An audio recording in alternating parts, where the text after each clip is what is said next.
दोस्तों क्या हुआ जब कर्ण ने अर्जुन पर चलाया अपना सबसे शक्तिशाली दिव्यास्त्र, जिसका उत्तर अर्जुन के पास भी नहीं था।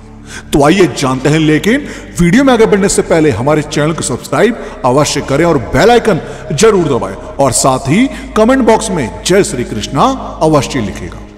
दोस्तों ये बात तब की है जब महारथी कर्ण ने युधिष्ठिर को परास्त कर जीवन दान दिया था और युधिष्ठिर अपने शिविर में चले गए थे। तब वहां पर उपस्थित पांचाल सेनाओं के वीरों ने कौरवों की सेनाओं पर भीषण प्रहार आरंभ कर दिया। अब यह देखकर उस समय दुर्योधन ने कर्ण से प्रेम पूर्वक कहा कि कर्ण देखो, पांचालों ने मेरी इस विशाल सेना को अत्यंत पीड़ित कर दिया है। हे महावीर, पांडवों द्वारा खदेड़े जाने वाले सहस्त्र कौरव सैनिक सम्रांगन में तुम्हें ही पुकार रहे हैं। अब महावीर राधापुत्र कर्ण ने दुर्योधन से यह बात सुनकर मध्यराज शल्य से हंसते हुए कहा, नरेश्वर, आज तुम मेरी दोनों भुजाओं और अस्त्रों का बल देखो। मैं रणभूमि में पांडवों सहित समस्त पांचालों का वध किए देता हूं। तुम चिंतन पूर्वक ही इन घोड़ों को आगे बढ़ाओ। अब ऐसा कहकर प्रतापी वीर सूर्यपुत्र कर्ण ने अपने विजय नामक श्रेष्ठ एवं पुरातन धनुष को लेकर उस पर प्रत्यंचा चढ़ाई। फिर उसे बारंबार हाथ में लेकर सत्य की शपथ दिलाते हुए समस्त योद्धाओं को रोका। अब उसके बाद आत्मबल से संपन्न उस महाबली वीर ने समुद्र के समान गर्जना करने वाले भार्गवास्त्र का संधान किया। अब भार्गवास्त्र की शक्ति से उस महासमर में सहस्त्रों, लाखों, करोड़ों और अरबों तीखे बाण प्रकट होने लगे।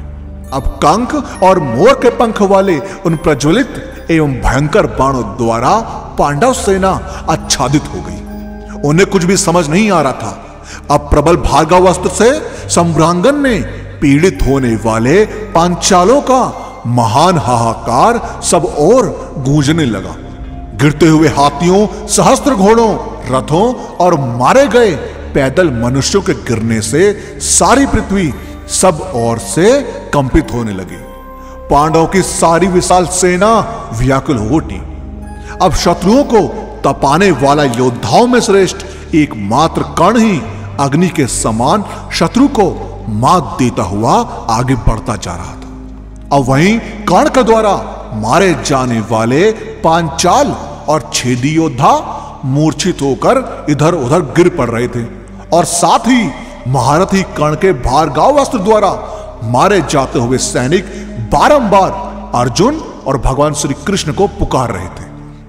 अब कर्ण के बाणों द्वारा मारे जाते हुए उन सैनिकों का अर्थनाद सुनकर तथा महाभयंकर भार्गवास्त्र की प्रचंड शक्ति को देखकर कुंती पुत्र अर्जुन भगवान श्री कृष्ण जी से कहते हैं, हे महाबाहु, यह भार्गवास्त्र का पराक्रम देखिए। सम्रांगन में किसी भी तरह इस अस्त्र को नष्ट नहीं किया जा सकता। हे गोविंद, देखिए, क्रोध में भरा हुआ सूतपुत्र जो पराक्रम में यमराज के समान है, महासमर में कैसा दारुण कर्म कर रहा है। वह निरंतर घोड़ों को हाँकता हुआ बारंबार मेरी ही ओर देख रहा है। समर भूमि में कर्ण के सामने से पलायन करना मैं उचित नहीं समझता। मनुष्य जीवित रहे तो वह युद्ध में विजय और पराजय दोनों ही पाता है। मारे हुए मनुष्यों का तो नाश ही हो जाता है, फिर उसकी विजय कहां से हो सकती है। अब अर्जुन के ऐसा कहने पर श्री कृष्ण जी ने बुद्धिमानों में श्रेष्ठ शत्रु दमन अर्जुन से उस समय उचित बात कही कि पार्थ, कर्ण ने राजा युधिष्ठिर को अत्यंत सत विशत कर दिया है। सबसे पहले उनसे मिलकर उन्हें धीरज बांधकर फिर तुम कर्ण का वध कर देना। ऐसा कहकर वह पुनः युधिष्ठिर से मिलने की इच्छा से तथा कर्ण को युद्ध में अधिक थकावट प्राप्त कराने के लिए वहां से चल दिए। अब इस प्रकार श्री कृष्ण जी के कहने पर अर्जुन उस समय वहां से चले गए थे।